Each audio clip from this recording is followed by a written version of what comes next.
be hitting the ban list to start this one off. I feel like you're talking about whispers. There's a lot of shouting to do when it's KSV because it's like, ban the Varus. Seriously. Please, God, ban the Varus. They're all about the Varus. It was Varus Tristana for a moment there, but then Tristana got nerfed, so it's just Varus. So basically, ROX should just ban Varus right now.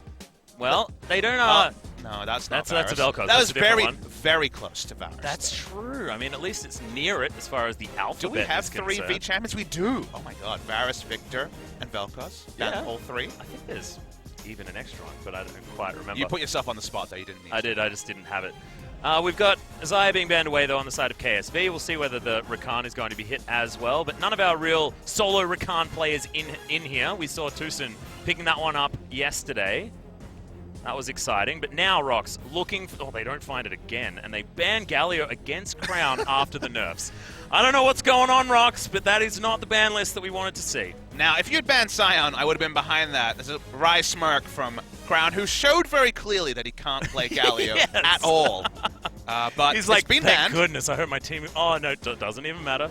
Sejuani, though, is going to be taken away from Songwon. Ambition does like to hop on There's a the lot boar open in the jungle. There's a lot open now. Yeah, Olaf, Varus, big one. Sion, all Zac. these champions are available. It's already gone weird and wonderful. It's a good omen. We're hoping for some fun games here in our first series of the day for OGN on patch 8.5. Well, it's going to be Gangplank. Also open. So Camille, Gnar, both open. A lot of stuff open here. Skarner available as well. There's a smorgasbord, but Varus is always at the top because it's KSV. Yeah. And they had one job in the bans. Yeah, They do get Olaf, who is a good matchup into the Varus, but Songwon has been up and down on the Olaf, and ROX haven't been able to execute the Olaf comps. Well, Swain would be a nice power pick. It's a red side first round almost all the time because it is a flex pick, and you can't hold it to the final pick here. But will they pair it with the Olaf? That is my question. I also feel like Swain does fit into Linderong's playstyle very, very well because he was such a Vladimir player. Feels a little bit similar if he's going to take it towards the top side. You mentioned, Lava's played a few games in solo queue that I took note of earlier, so certainly is a very real flex, as Olaf should certainly be the lock-in here for the ROX Tigers. Really good into Varus, and it might actually necessitate KSV jumping on the Karma mid lane again because Karma Varus have great synergy. Well, that's good. I do like the fact that the Varus has already been picked up, so we can't get any Ezreals. Yeah, the Karma Varus, I think, has great synergy. I think also the movement speed to try to disengage most of the Olaf's Ragnarok is pretty important for the Varus. And they also showed that they could play to the timings of the composition as well. Last time we saw them take it out. That was against KT, I believe. With Sejuani banned away when you're going to the first round of junglers who can jungle into the Olaf, Ambition won't be visiting Nidalee or the Xin Zhao that we saw yesterday. Just going to be jumping on Skarner. It's a bit of a self-counter pick, but around the Olaf, they can make good things happen. And no surprise, Guve's going to be jumping on the Gnar. See what this means for Camille. Even with the Swain being a flex pick, you can see Camille banned to stop that being available in this particular game. Yeah, that's a little bit terrifying. Songwon, of course, wants to make use of the AD buffs when it comes to Olaf, because you best believe there is going to be a lot of magic resist coming out of KSV, and predictably, like you mentioned earlier on, it is going to be the Karma picked up by Crown. We'll see where he goes. As far as item build, the only fun thing to talk about when it comes to Karma mid is which items are actually going to be gathered. Karma went very utility for KSV, and we saw more damage build in other recent games. ROX Tigers finally settling on their support. They got the full information that it is a mid-game focused comp from KSV, taking advantage of the Rageblade power spike.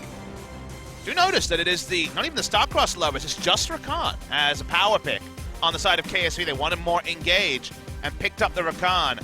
Very low peel for ROX, except for the zones that can be created by the Swain and the Taliyah in team fights. Both these comps are a bit new age. They're not necessarily as indicative of what was strong on previous patches, but KSV are rolling with what they know, and that very much is building around Ruler. He has been their best performer in solo queue and in the competitive game. They can't make the Galio comps work, but the Karma comp looked good on the first time of asking, and we're just surprised that Varus was up, because basically every other team first bans Varus against KSV. Yeah, and it makes the most sense to take it away from Ruler, but ROX, they think that they have a way of answering it. The Olaf certainly an option there, now able to roam on him with the Taliyah, potentially try and catch him out of position. It's not often that Ruler is out of position on the Varus pick, though. So hard to lock that man down. Crown is going to be able to nullify the mid lane at least, so Taliyah not going to have the easiest time getting out of that lane, considering the fact that those inner fires are going to be thrown at the minions so incredibly often. And then those magic resist items are looking very good on the side of KSV. So let's see if we see a different build from Sungyun on the Kog'Maw. We'll talk about it in-game. There are some other options. This should be a fun one, a very important game for those playoff standings. 4th and 5th up. Sungyun and Key actually trying to bully KSV out of position, but they do get priority. And that's going to be the steal away. Okay, Songwon really wants to play here as Ambition, taking so much damage from the threaded volley. Lava comes back and really starts trying to settle the score. After that invasion, Core JJ, he's slippery, able to get out of the way, but they get the heal out from Ruler. And Cuvee unable to utilize his teleport effectively. Let's play through bot lane and crash the turret with a teleport from Cuvee later. Oh, watching this play. Yeah, value Q coming out from Crown as the Impale is there as well. Lava just explodes with all the damage from the Karma. The Ragnarok doing so much work here. Songwon will be up. No, he won't! The grand entrance comes in just in time from Core JJ. Is going to be a 1 for 2 in the end in favor of KSV. Yeah, almost an epic bait coming through from Songwon for the double kill, but ends up being baited upon him as they do get the answering kill. By the rotation. That's a smart play from KSV. And what KSV should understand is that playing around the bot side of the map, if they have the mind to rotate first, they're against a QSS Kog'Maw who does not want to leave lane. Hongwan tries to be too aggressive after Lava is caught, and in the end, 2 for 1, a just reward for KSV. Yeah, now you've got Ambition feeling a whole lot better after what was a little bit embarrassing in that Dragon Pit.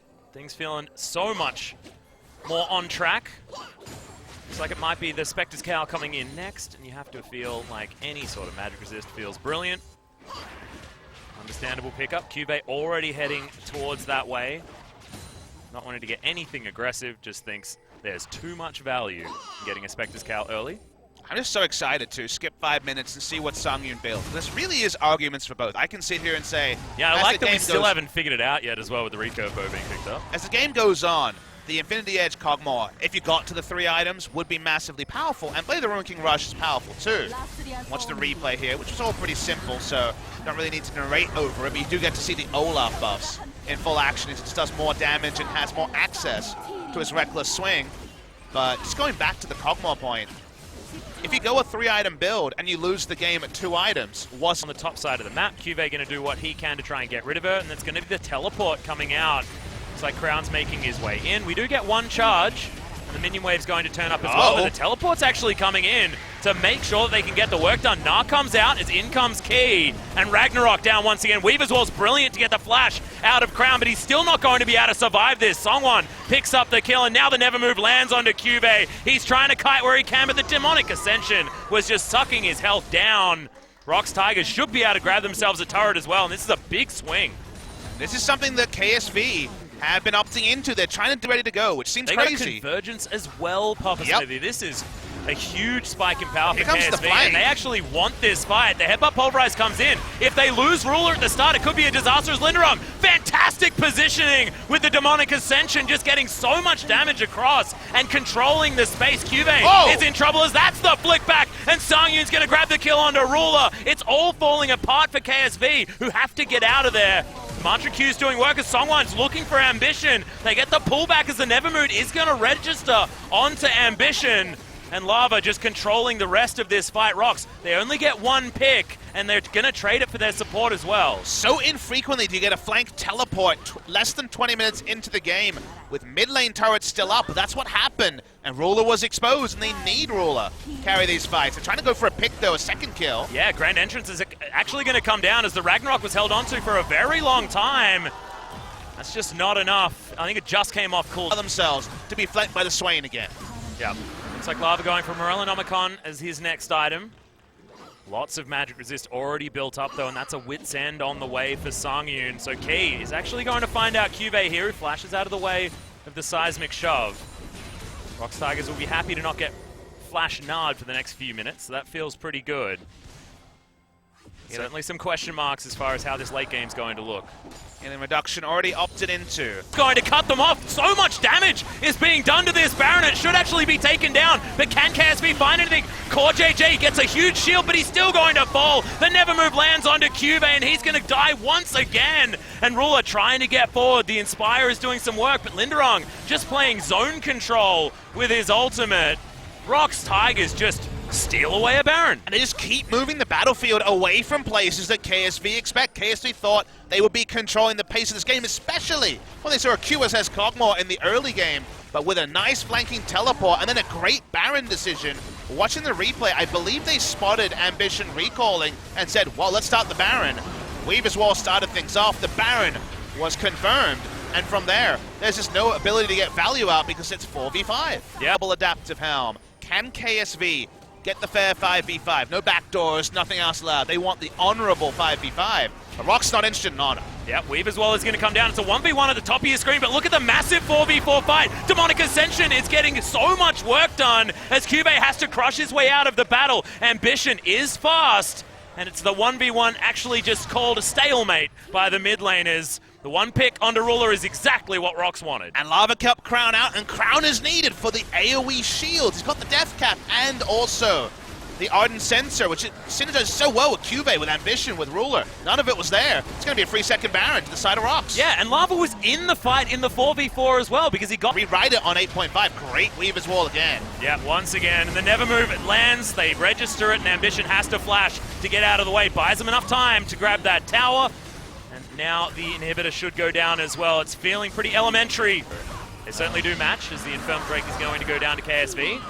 Big Inspire Shield comes in as Cube wants to try and get out of the way. Being slowed. There's a big flash in as Key's trying to do what he can to body this team. Cube, that's a good Meganar timing, but Ambition, he's going to fall down. Ruler, he's just walking. There's no opportunities here as Linderung somehow survived that whole time, but now the Chains of Corruption comes in. Yep, the Pugmaw's just trying to stand and fight. He's able to take down Crown and down. Oh no, Ruler actually going to survive.